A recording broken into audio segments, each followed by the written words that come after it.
Minisita w'ebyentambula General Edward Katumba Wamala yennyamidde olw'emivuyo gy'ebyettaka egimaamidde ebitundu by'eggwanga lino ng'agamba nti kikaluubiriza nnyo gavumenti mu nteekateeka zaayo ez'okuzimbira bannayuganda enguudo ezimala. General Katumba asinzidde ku kitebe kya disitulikiti y'e Wakiso bw'abadde asinkanye abakulembeze ku mitendera gyonna mu disitulikiti y'e Wakiso ne Mpigi nga bano kubaddeko ababaka ba paalamenti, bassentebe ba zi disitulikiti zino, bammeeya, abazi town council kw'ossa ne bassentebe b'amagombolola ng'ensisinkano eno yeetabiddwamu n'abakungu okuva mu kitongole ekya UNRA. Eno egendereddwamu okubanjulira enteekateeka ya gavumenti ey'okuzimba oluguudo olugenda okuva Mpigi, Nakawuka, Entebbe okutuukira ddala e Nateete kw'ossa n'endala eziwezaako kilomita 73 nga kino kyakuyamba okugonza ebyentambula mu disitulikiti zombi. Nakawuka, Nateete, Nakawuka, Kasanje, Mpigi,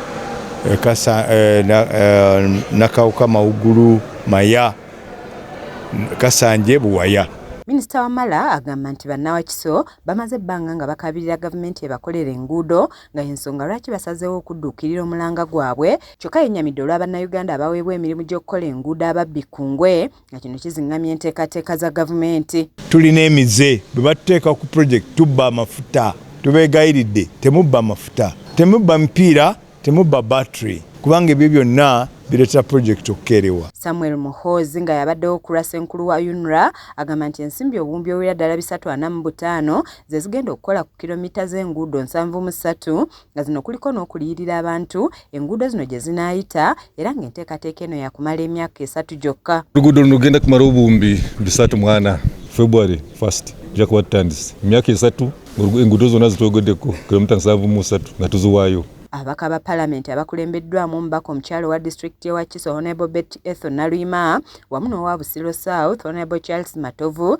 basimye gavumenti olw'okujjukira Wakiso wabula basabye bannawakiso obutateekawo mbeera ekaluubiriza kuba oluguudo luno lukulu nnyo. Lwaffe lutandike kuba emabega omwalaba abatandise ne dusimbamu ebitooke, so nsuubira tekigenda kuddamu oluguudo olwo okulabikiramu kitooke na kimu era tuli basiimu. Naye tulabula abantu baffe abagenda okuba nga bayambako mu mirimu, batugambye tubba amafuta, batugambye ffe tukola empisa embi, abakyala bwe tuba nga tugenze kukola mirimu gya kuyambako mu luguudo kuba tugambe ng'okufumba emmere oba n'ebirala tuleme kwetega. Ssentebe wa disitulikiti Matiya Rwangabwanika n'abakulembeze abalala baweze nti ku mulundi guno bakolera wamu okulaba nga bamatiza abantu ku bulungi bw'okuzimba oluguudo luno. Tulina okutuula n'abantu tubategeeze tusooke tukkaanye wabeerewo endagaano ez'olwatu ezikolebwa wakati w'abantu ne gavumenti ku by'ensasula yaabwe naye ate tuleme kutogera mulimu guno kugenda mu maaso. Ye RDC wa Wakiso Justin Mbabazi agamba nti singa banaakolera wamu omulimu guno gwa kutambula bulungi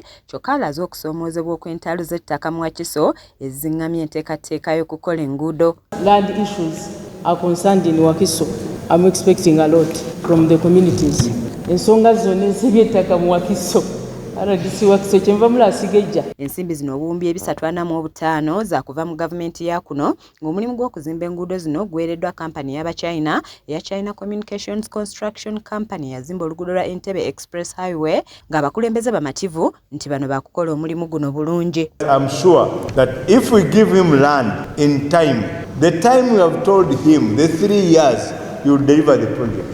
As stakeholders knows how important this project is and as far as the development of our country and our areas are concerned. Kiza Peter yakusakidde eggulire lino ku Lwaki TV agaleero.